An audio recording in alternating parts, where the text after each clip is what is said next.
అందరికీ నమస్కారము.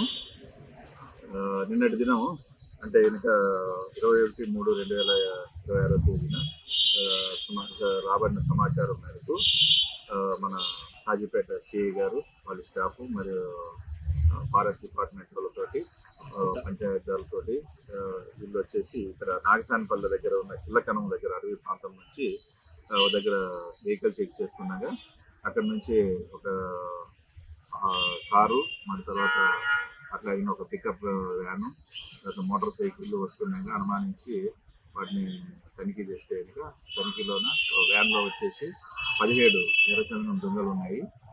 దానికి సంబంధించి వీళ్ళనంటే విచారిస్తే ఈ కార్లో ఉండేటోళ్ళు వాళ్ళు తీసుకొని పైలట్గా చేస్తూ ఉన్నారు కాబట్టి వాళ్ళని అరెస్ట్ చేయడం జరిగింది. అందులో ముఖ్యమైనటువంటి వ్యక్తి ప్రతాప్ రెడ్డి అని చెప్పేసి ఇతని వచ్చేసి చెర్లోపల్లి తిరుపతి టౌను. ఇతని మీద ఆల్రెడీ ఇంతకుముందు 3 కేసులు ఉన్నాయి. తర్వాత నా ఇరగొట్టు శేషు అని చెప్పేసి ఇతని వచ్చేసి మణికంట. ఇతని మీద ప్రీవియస్గా 2 ఎర్రచందనం కేసులు ఉన్నాయి. తర్వాత ఈ వెహికల్ తోలుతున్నటువంటి మహేంద్ర అని చెప్తే మహేంద్ర కూడా ఇంతకుముందు 4 కేసులు ఉన్నాయి. అందులో ఒక 2 ఎర్రచందనం కేసులు ఉన్నాయి.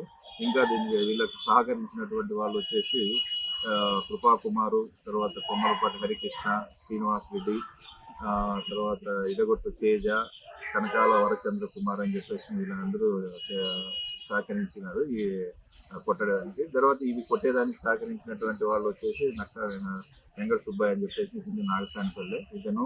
తర్వాత దీనికి సప్లైకి ఏర్పాటు చేసినటువంటి పవన్ ఇద్దరు కూడా ప్రస్తుతానికి పర్వాల్లో ఉన్నారు. వారిని కూడా త్వరలో పట్టుకుంటారు. వీళ్ళందరూ కూడా బెంగళూరు తీసుకుపోతున్నారు. బెంగళూరులో ఒక ప్రముఖ అయినటువంటి ఎర్రచందనం స్మగ్లర్కి లీడర్కు హాయ్ అనేటువంటి ఇస్తున్నారని తెలిసింది. సో ఇది ఉన్నటువంటి చాకచక్యంగా పట్టుకున్నటువంటి కాజీపేట శ్రీ వంశీ గారును మరియు తర్వాత వాళ్ళ సిబ్బందిని కూడా మనం పోలీస్ డిపార్ట్మెంట్ తరఫున అభినందిస్తున్నాము. సో ఇవన్నీ కూడా మనం